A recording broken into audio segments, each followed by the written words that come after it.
gente, meu nome é Poliana Vitória, sou graduanda do curso de Medicina Veterinária aqui na UFPR Palestina e a gente está no nosso primeiro episódio do UFPR Cast. Com o nosso primeiro entrevistado, a gente tem o Prof. Isaac Rossetti como nosso coordenador do projeto de extensão. Prof, gostaria que você começasse se apresentando e logo já falando um pouquinho sobre como foi toda a sua trajetória até chegar aqui na universidade, graduação, mestrado, doutorado, tudo que você fez até chegar aqui. Ok, obrigado, Poliana, obrigado aí também aos ouvintes aí. Muito prazer, eu sou o professor Isaac. O primeiro episódio está sendo feito comigo porque é o nosso projeto de extensão, né? Nós fomos os idealizadores desse projeto. Então, eu sou o professor Isaac Rossetti, estou aqui na UFPR há 11 anos esse mês, inclusive. Eu sou químico de formação, eu tenho licenciatura em Química, mestrado em Química Orgânica e doutorado em Química Orgânica também, né?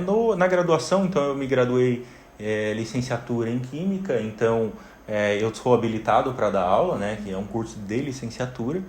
Posteriormente, eu fui para a Universidade de São Paulo, fiz um mestrado na área de biocatálise, onde nós utilizamos enzimas para catalisar reações químicas, principalmente para a produção de biodiesel.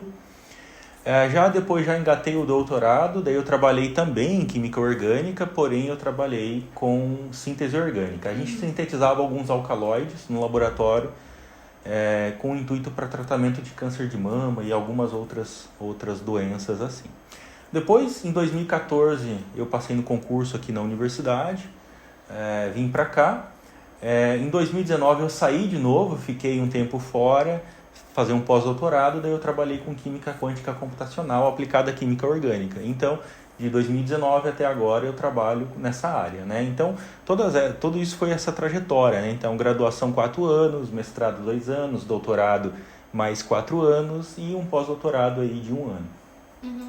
E, prof, a gente sabe que a área de professor é uma área que tá ficando um pouco escassa, né, hoje em dia. Tipo, a gente não vê mais os adolescentes procurando essa área. Eu queria saber o que te motivou a se tornar professor, se foi um dom, assim, que você percebeu que você tinha, algo relacionado a isso.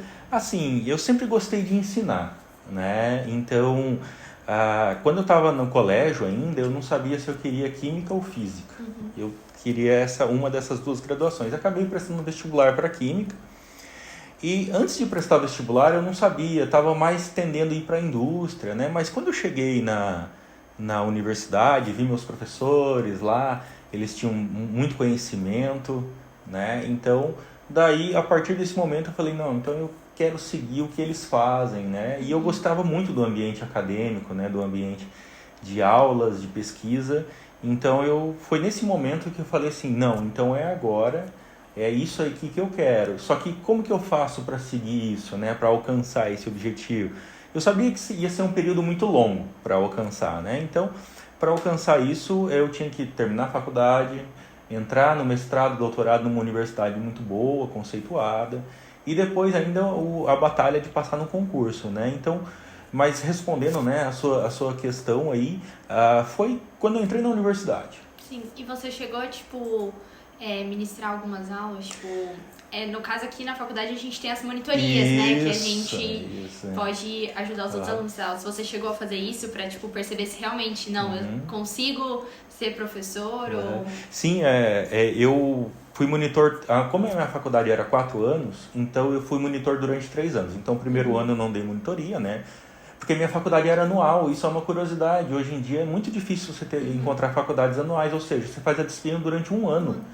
Então, naquela época, era anual, então eu não podia dar monitoria no primeiro ano, só a partir do segundo. Então, a partir do segundo ano, eu dei monitoria de física, eu lembro que eu dei monitoria de física, depois eu dei monitoria de química orgânica, que depois eu acabei seguindo nessa área, e aí depois eu dei monitoria de química quântica também, né? Então, a partir disso, naquela época vinha bastante alunos para tirar dúvida na monitoria, e eu gostava bastante, né?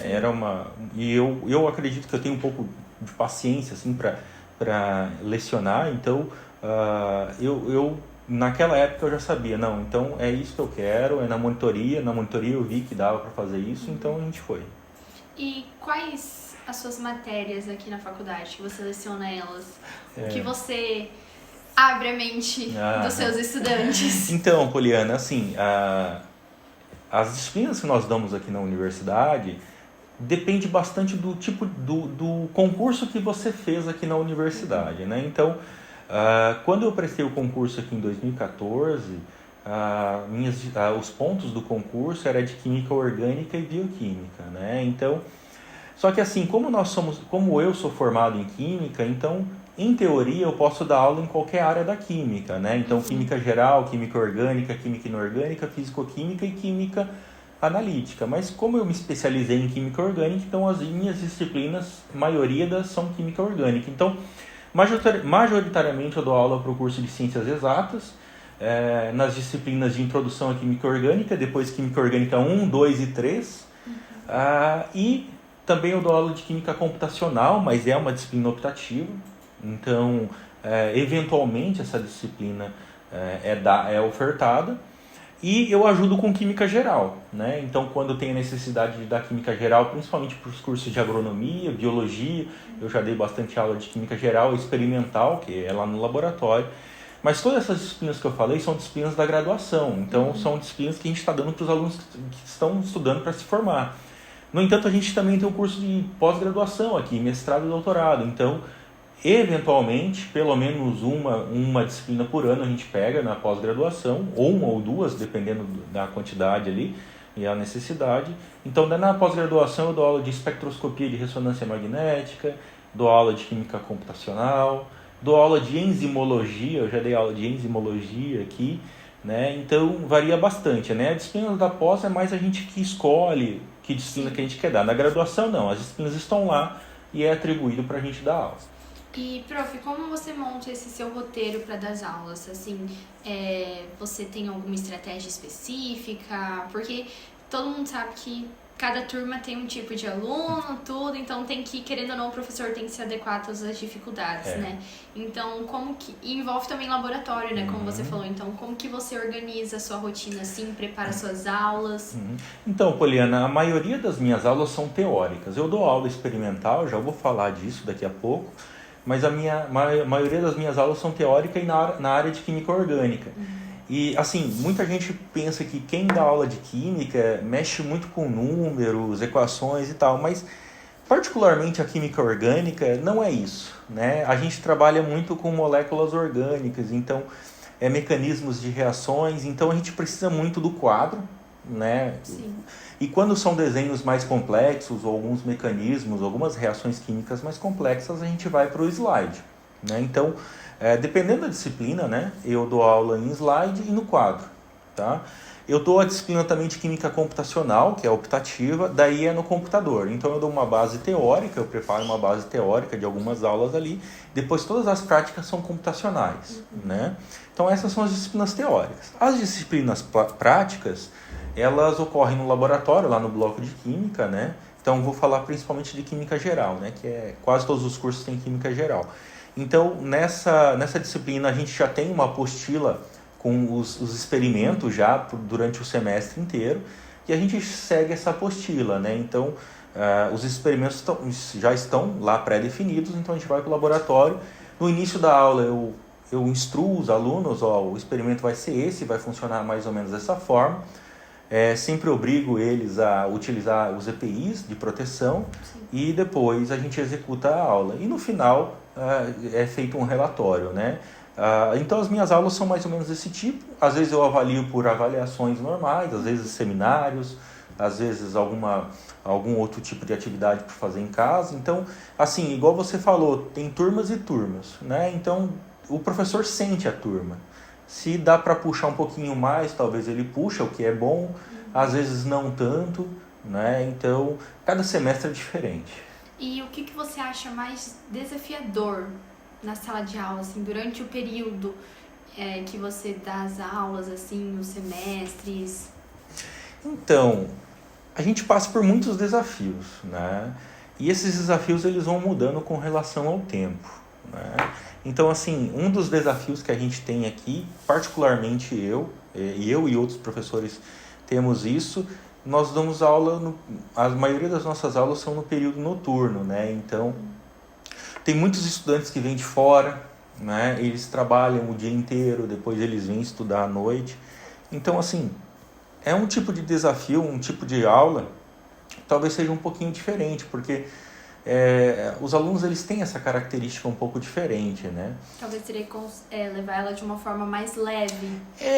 Assim, é que essa questão de leve ou pesado depende muito do professor, né? Depende de como ele vai... Mas, assim, a gente tem um pouco mais de compreensão, vamos dizer assim, né?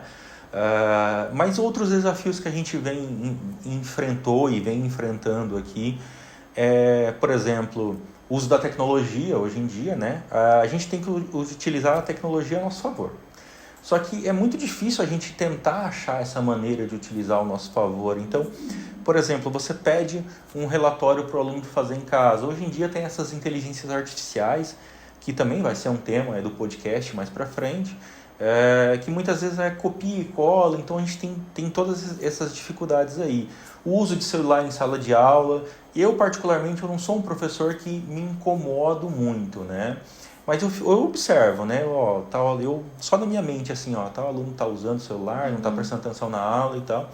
E outra coisa que que eu enfrento, né? Não vou falar por todos os professores, mas que eu percebo bastante, eu não gosto muito dessa palavra, mas é meio que o nível que os alunos estão entrando na universidade hoje em dia, né? A gente percebe que está cada vez mais difícil dar aula, né? Com relação tanto à atenção ou quanto à base, né? Então, e também os desafios estruturais, né?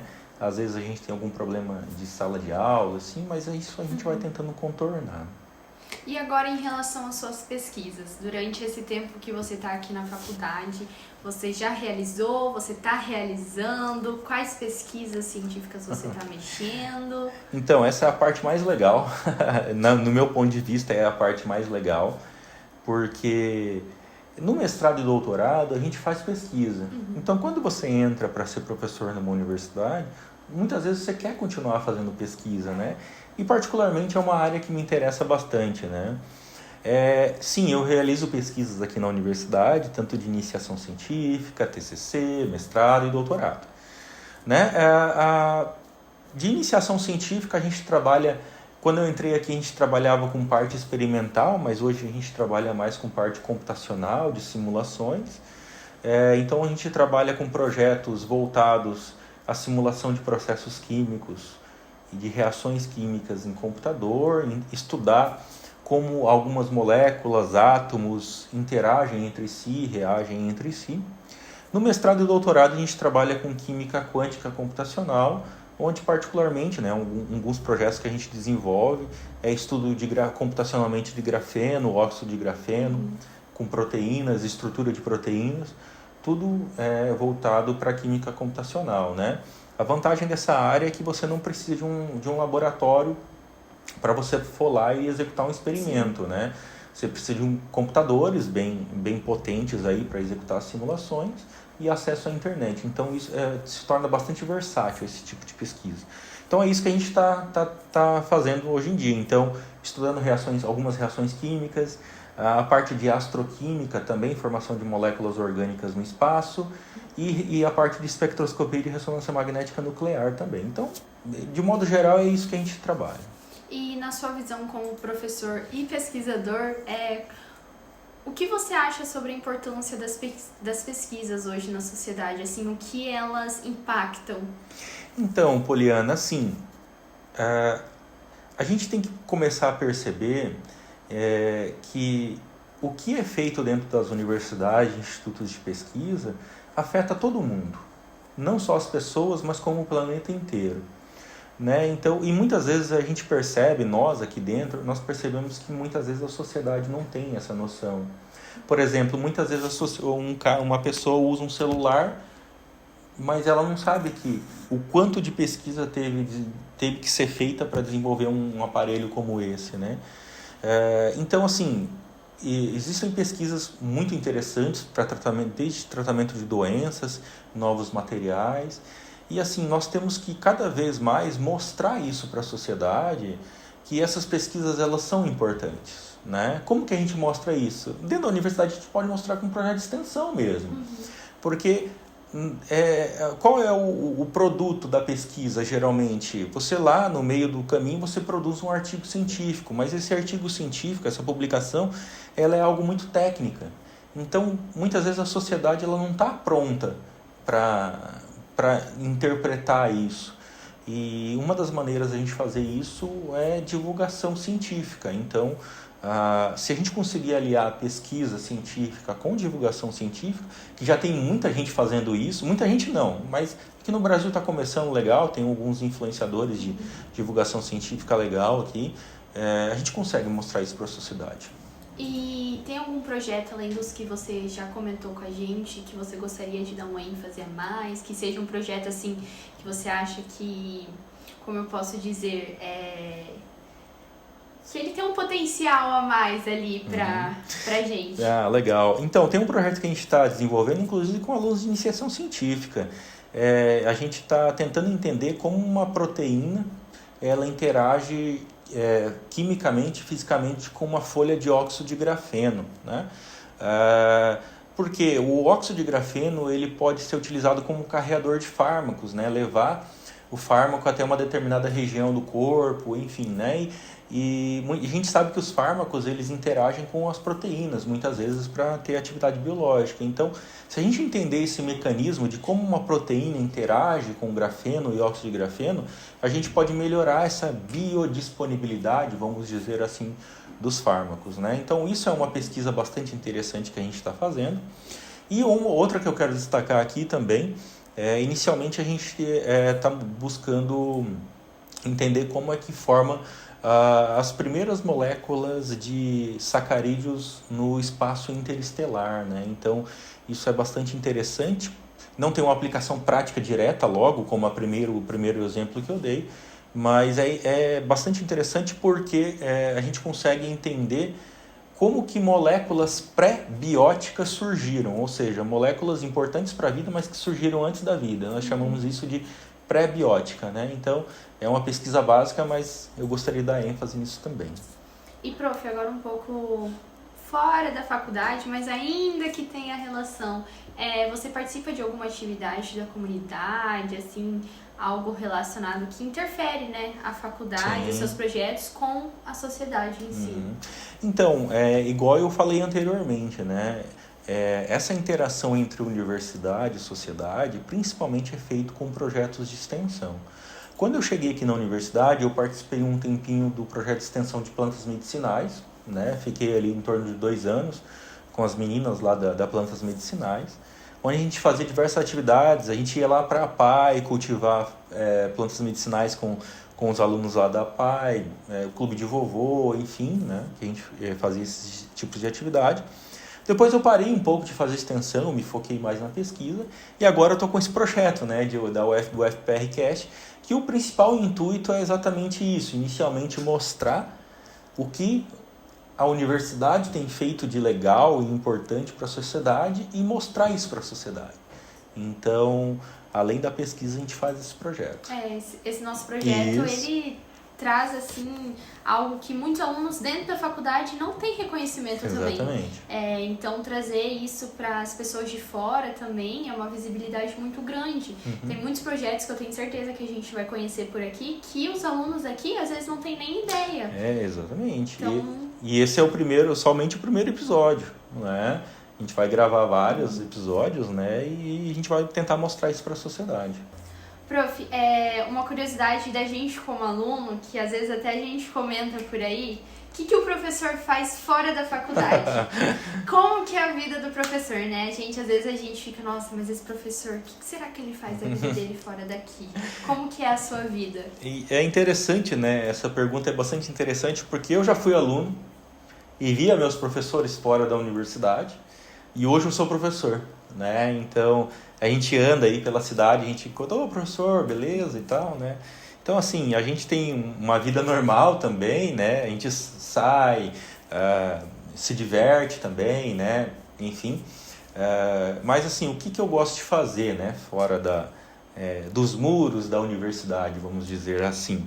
Né? Eu gosto bastante de leitura, então eu tento aí manter mais ou menos uma média de um livro por mês, eu tento manter essa média, mas muitas vezes a gente não consegue.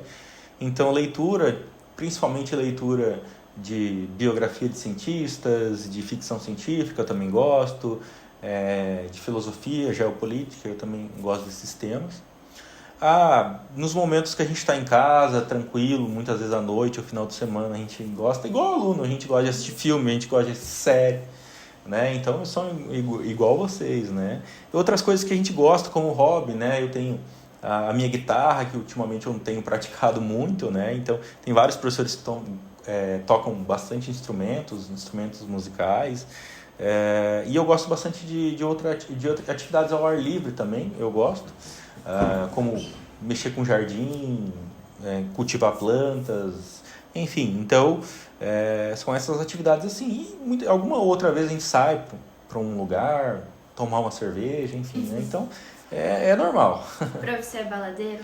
Não, nunca fui. Não? Nunca fui. Desde a minha graduação, mestrado. No mestrado, doutorado, se a gente saía para a República, assim. Mas é diferente das festas de hoje, né? Hoje a gente, pelo menos aqui na faculdade, não tem mais tanta República, né? Isso. A gente escuta histórias que tinha a República ali, a a mansão, que exato. rolava um monte de festas, tudo. Exatamente. Mas hoje realmente não tem mais tanta essa questão das repúblicas. O pessoal gosta mais de ficar morando sozinho, ou no máximo compartilhar com colegas. Na época que eu fazia a pós-graduação, mestrado, doutorado, né? A gente não tinha muita grana também, né? Então não dava para sair muito e tal. Às vezes a gente fazia um churrasquinho no final de semana, enfim. Mas assim, balada eu nunca curti. Até hoje eu não curto, né? Eu não sou muito fã de ambientes com música muito alta e tal. Enfim, então nunca tive esse perfil. Sim. E, prof, uma pergunta agora em relação a dificuldades, né, que a gente enfrenta dentro da faculdade, burocráticas, enfim. Qual a sua opinião sobre isso? Assim, o que você tem a dizer sobre isso, que é algo muito recorrente numa faculdade federal? Sim. Tanto estadual também, Públicas, né? Públicas em geral. Algumas até particulares, às vezes, né, encaram alguns problemas, mas em relação à nossa faculdade e você com esses anos aqui dentro, o que você tem sobre falar sobre isso? Essa questão ela é bem interessante, porque assim, a grande maioria da sociedade, ela acha que um professor universitário, principalmente de universidade pública, ele só dá aula, né? E aí muitas vezes eles perguntam, quantas aulas você dá por semana? A gente fala, e muitas vezes eles ficam assustados com o número, porque não é igual a professor de colégio que dá 20 horas em sala, 25, talvez até 30 horas em sala de aula. Mas aqui a gente tem algumas outras atividades que a gente tem que cumprir, porque o tripé da universidade é ensino, pesquisa e extensão. E atividades administrativas, então tem mais um pé ali, né? Que entra então, tudo naquilo que a gente já falou, exato, das pesquisas, tudo. Exatamente, então quando a gente faz mestrado e doutorado, a gente faz pesquisa, a gente não é treinado para dar aula. Quando a gente entra na universidade, a gente quer fazer pesquisa, só que a gente tem que dar aula. E é legal dar aula, eu gosto.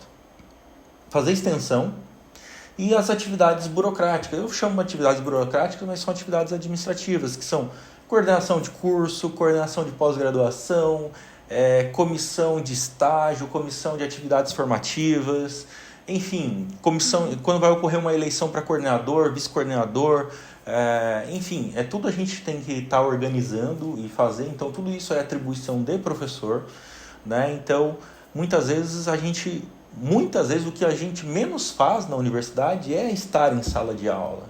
A gente está sempre aí nos bastidores fazendo a universidade funcionar.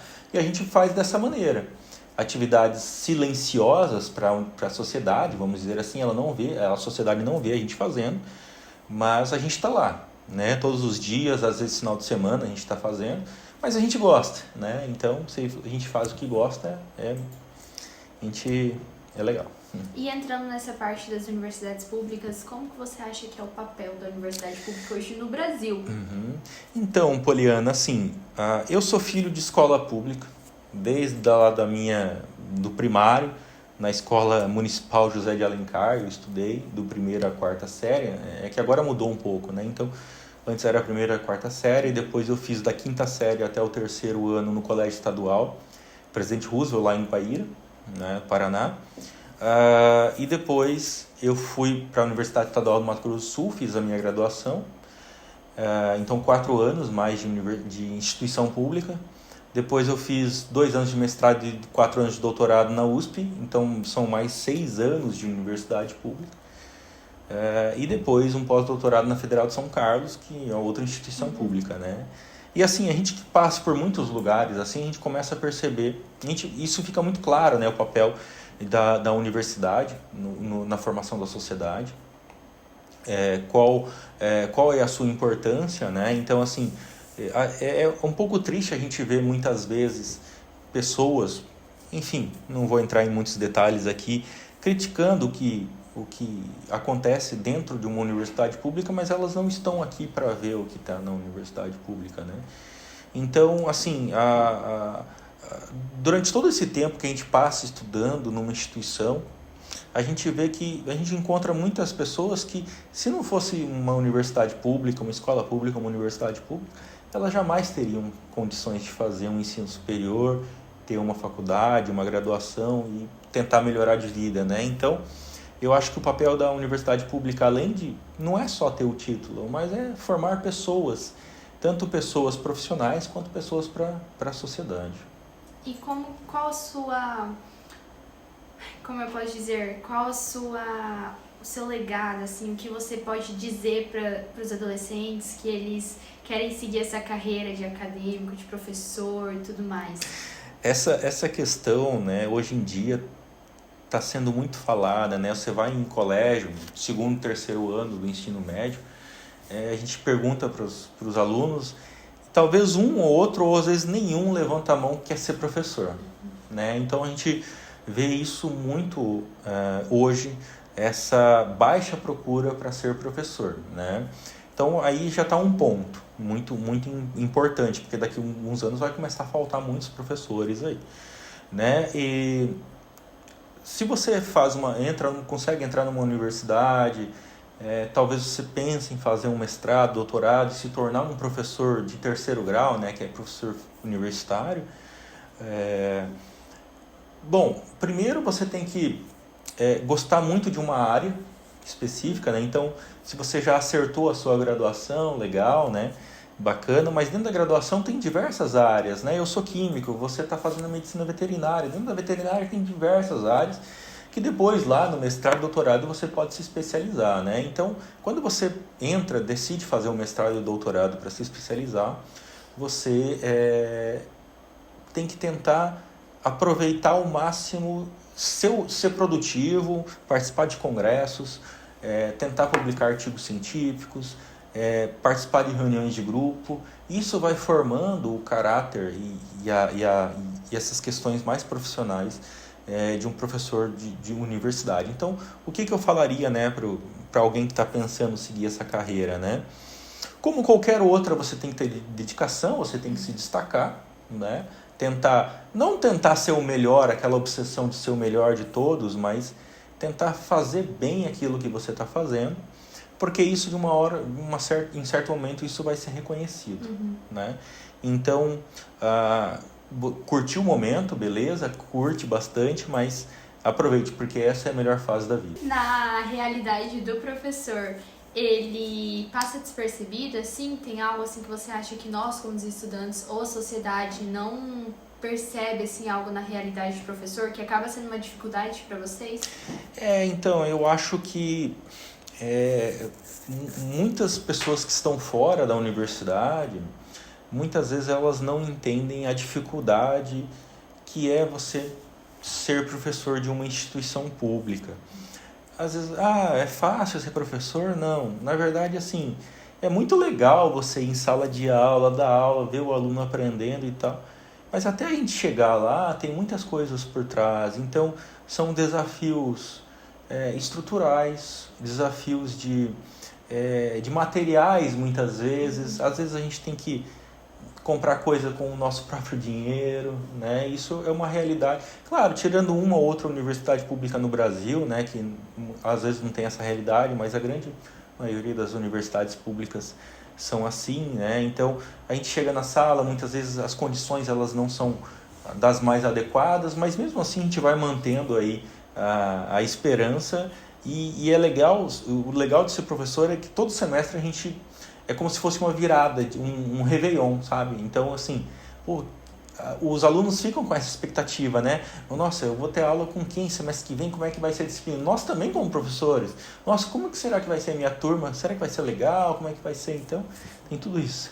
Ai, que bom. E, prof, então, assim, pra gente finalizar nosso primeiro episódio, eu gostaria que você indicasse um livro, um canal no YouTube, algo que te inspira e que possa inspirar outras pessoas também. Essa é legal fechar com esse tipo de questionamento, né? Porque eu acho que talvez o que eu for indicar aqui não seja interessante para algumas pessoas, para as outras podem ser que seja, enfim. Mas, por exemplo, livros que eu gosto de ler, como eu já comentei, né? Livros que te agreguem, né? Eu tenho essa visão, né?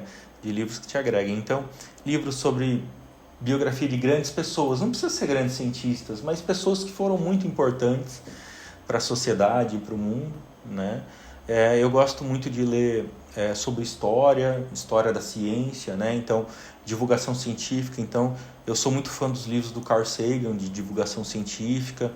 Tem um específico dele que eu recomendo para todo mundo, né? Que é O Mundo Assombrado pelos Demônios, que fala sobre por que a população, a sociedade em geral, gosta de acreditar em pseudociências e não deveria ser dessa maneira. Então isso é uma indicação bastante interessante. Os livros do Marcelo Gleiser também é um outro físico, né? Eu gosto bastante de ler, acompanho todas as publicações dele. E com relação a canais no YouTube, né? Eu gosto de canais relativamente relacionados com ciência. Então, o Ciência Todo Dia, do Pedro Loss, eu gosto bastante, não sei se vocês conhecem. O Space Today, do Sérgio Sacani, divulgação de ciência, astronomia em geral, né? Tem alguns outros podcasts que eu acompanho também, né? Então, Ciência Sem Fim, o Flow, às vezes eu acompanho o Flow também, né? Quando vem alguma personalidade que eu acho interessante, né? E tem outros canais aí que depois a gente pode estar falando em outros momentos aí, né? Então, são esses. Então é isso, gente. Muito obrigada. Queria agradecer ao professor Isaac pela oportunidade de fazer esse projeto, de mostrar um pouco da realidade dos professores e tudo que eles lutam, né, dentro da faculdade. E até o próximo episódio. Ok, tchau.